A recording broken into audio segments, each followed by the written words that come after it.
I suck at building. So today I'm starting a brand new series to fix that. Every episode I'll focus on different topics and aspects of building, improving my skills until I can rival the entire bakery server.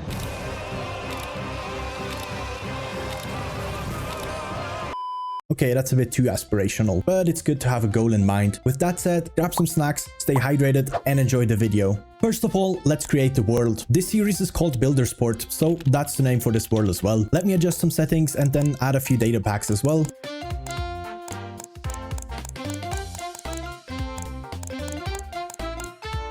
Here we go. For this series, I will mainly use a mod called Axiom. This is a super useful tool to create pretty much anything you want, a lot faster and a lot better. I used to use multiple tools like World Edit, Voxel Sniper and even Archeon. Axiom combines basically all of them into a single mod and in my opinion is more intuitive and easier to use once you've learned the basics. And the tool masks are just completely overpowered. Anyways, let me quickly build a hub to manage all the builds that I'm going to create here. There we go. On one side, I can teleport to the different topics I want to practice and across are the builds themselves. This hub will be reworked quite a bit between this and the next episode, but for now this should do the trick. As you saw in the thumbnail, I'm going to build a floating island paradise today. I absolutely love floating islands. There is something magical about them. They defy physics and look so majestic. In addition to just floating islands, I want to try out a new technique for terraforming steep terrain, as well as dabble in building water and clouds made out of glass. So yeah, these are the 4 topics I'll focus on in this episode. Floating islands, terraforming, custom water, and clouds. To help me visualize this build, I made a sketch. Yeah, drawing is definitely not my strong suit, but it works for what I'm gonna do. I then omitted the cave idea and made a completely new sketch. This one is the one I'll use as reference later. And without further ado, let's start practicing. I have created floating islands in the past, but I was neither satisfied with them, nor was I efficient at building them. Let's just make an island with what I know so far. Since it's hard to work on the underside, I'll make a mountain-like shape and then flip it upside down. And that's about it. Let's add some texture as well, even though this isn't the focus here. Let's step up the difficulty. From here on out, I started to research the different topics. Well, I mostly watched YouTube videos and looked up reference pictures I could use. I'll leave the creators' names in the description if you're interested. Anyways, for this second island, I made the shape more intricate by caving in some areas. A small change, but one that takes the floating island to a new level. On the small scale, it's not as prominent, but I can promise you the final build profits from this improvement a lot. Then I tried to add stairs and slabs to get a smoother shape for the next island. Axiom cannot turn them upside down with the island, or at least I wouldn't know how. The texturing for the stairs and slabs I had to do manually. To be honest, even on this small scale, it barely adds anything and increases the amount of work by a lot. I don't think this is the way to go, especially since the final build is about 300 blocks tall. There, it doesn't even matter because full blocks can achieve smooth curves on that scale anyways. And the final practice island is more to showcase that a floating island always profits from multiple smaller ones around it. They complement each other and make them seem less out of place. This should suffice as practice for floating islands. I learned how to use Axiom to create a more detailed shape and I could confirm that multiple islands are always worth it. The next topic is terraforming. There are 2 aspects I want to focus on. The first one is the elevation tool. It can raise or lower existing terrain. I downloaded a custom height map for the first time and learned to create this mountainous terrain, which would even help for the underside of the floating island. Secondly, I wanted to try out a new technique to create steep terrain that still has flat areas. For that, I placed a bunch of cylindrical shapes and then welded them together. I absolutely love this technique as it is not that hard to do and looks amazing for this project. Moving on to the custom water. Mostly, I want to add foam to a waterfall to make it more realistic. I know this terrain looks awful, but I'm here to improve my skills on creating a waterfall. Adding white glass more vertically at the drop and more horizontally at the splash zone creates the exact effect I want to achieve. Using the vanilla water though is not that great for a waterfall, so let's try that again but with glass. I added blue wool and concrete as a backdrop and used both blue and light blue glass to mimic water. It's easier to work with and I can even add noise to it by using different colored glass blocks. This is undoubtedly the way to go for a waterfall. However, I'll cut back on the blue backdrop at the ledge for the main build. And finally, clouds. Something I have never done before. After some research, I came across 2 methods. The first one works better on larger scales, adding some super spheres together, smoothing them slightly and then texturing them with lighter glass on top and darker underneath with some air gaps as well was pretty straightforward to do and it looks great. Sure, I could do a little better on the texturing, but I already know exactly how. Anyways, the second method is to create a core for the cloud with a simple gradient and then add glass layers around it. This, however, makes it hard to control the final shape of the cloud. It barely looks different from the first one and requires more effort, so I'll stick to the first method for sure. However, this one could be more survival friendly since the inside of the cloud doesn't require nearly as many blocks due to it being hollow. This concludes all the research and practice. I've learned what I needed for this project and I am confident to start the actual build. It is a little bit daunting to start this project, I'm not gonna lie, but even the greatest builders started somewhere. So I started with the main island using the tricks I've learned. I really wanted to get the shape of this right, so I made sure to spend plenty of time on this. I even made use of other tools like distort and roughen to randomize the shape and smoothed it over again. Then it was time to add the terrain. I flipped the island upside down and placed the cylinders. Using the welding and melting tool as well as the smoothing tool, I created a pretty interesting terrain with plenty of flat areas but still adding a lot of height to it. I also kept the island and the terrain separate using different blocks. A quick side note here, this build is meant to be looked at from the front, so you'll only see that side of the build and not the back side. Anyways, I then moved on to the medium island where the water originates from and then drops down onto the main island. It's basically the same process as before, just on a smaller scale. For the remainder of the islands, I simply repeated those same steps over and over. The terrain on top for the smallest islands didn't even require any cylinders to start with. I made sure to create plenty of islands and carefully place them around the main island. I then retextured the islands and added roughly the flow of the water. Here I wasn't really able to use many tools and simply had to do a lot of it manually. Eventually I got the hang of it and began to see improvements already. I differentiated between the flat water streams and the waterfalls using different shades of blue. The clouds were a simple process. I added super spheres together, smoothed them and placed the cloud where it's supposed to go. I had to make sure when pasting them to only affect air blocks and none of the islands, as some of them are overlapping. Also, I made some final small changes to the terrain. At this stage the modeling or sculpting process is done. The shape is now pretty much set in stone. Now I can move on to texturing. First I need to mask different areas with different blocks. I can't just paint as I please to. I have to make sure that grassy areas are not on the side of a cliff or I accidentally paint the clouds with a rocky texture. I started with the underside of the islands. Using angle masks I painted stronger overhangs with black and gradually moving to white for the more vertical areas. Then I used yellow for a beach and orange for its underground, as well as lime for the grassy areas and brown for the dirt underneath. Then I masked the rocky cliffs dependent on the angle with blues and the clouds dependent on their thickness with purples. Finally I changed some blocks around and ended up with this mess. Don't worry, this will look much better in just a second. This however is a very crucial step when texturing. I can now simply mask a single block and use the noise painter tool to texture that specific area. But first I need to create block palettes. This essentially splits a single mask into multiple blocks, creating noise and texture. This color field makes picking the palettes a lot easier. After some messing around, I had the color palettes and was ready to start texturing. After this rather simple process, we can now see everything come together. This by itself looks amazing already. The water required a bit more manual work. After texturing the backdrop, I then added a layer of the water texture on top and added more noise to the waterfalls. Creating the foam is technically part of the next step, but I already added this regardless. This turned out pretty much exactly as I envisioned it. This concludes the texturing and I can move on to the final step. This part doesn't revolve around any of the topics I wanted to focus on in this video, but I didn't just want to leave this build like this. I have already come so far, so what's a bit more of detailing? I skimmed through a few videos on landscaping and started detailing. First, I added a simple transition between the beach and the grass. Using buttons and nautilus shells as well as wheat in invisible item frames, I detailed the beach. Along, I placed sugarcane near the water. Mind, this isn't actual water and sugarcane normally cannot be placed without water next to it. Axiom, however, lets me force place these blocks anywhere. Moving up the water, I added foliage including grass, fern, flowers, bamboo, sugarcane, and even dark oak saplings. Then I focused on the largest tree and settled on a simple design made from stripped oak and oak, spruce, and jungle leaves. I also swapped out the smooth stone for light gray concrete powder, as the former wasn't noisy enough and a tad bit too light. I placed leaves next to the water as well and added vines underneath dirt overhangs using leaves and actual vines. I built up the rest of the trees and added bushes everywhere. I placed small rocks and boulders in open areas on all the islands. And at last, I added foliage made from grass, fern, and flowers, finishing the build.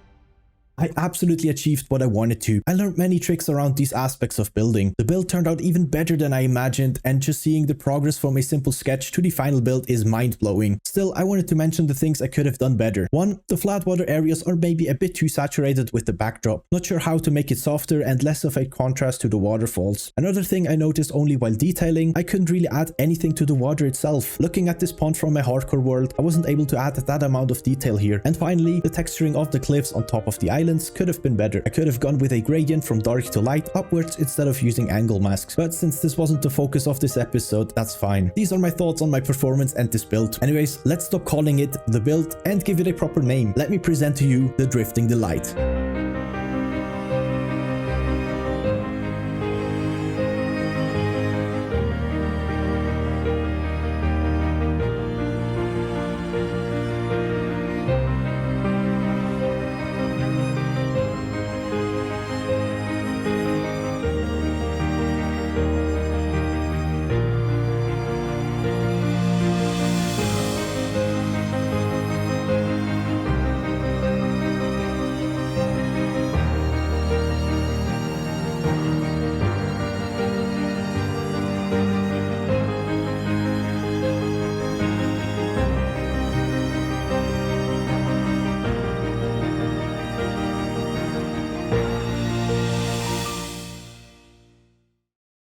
Let me know what you think of this floating paradise down in the comment section. Well. I hope you enjoyed the video. As always, I'll upload one more video this year, so make sure to check in during the holidays. Like the video, subscribe, and join the Discord server. And with that, I wish you all a Merry Christmas, and I'll see you next time.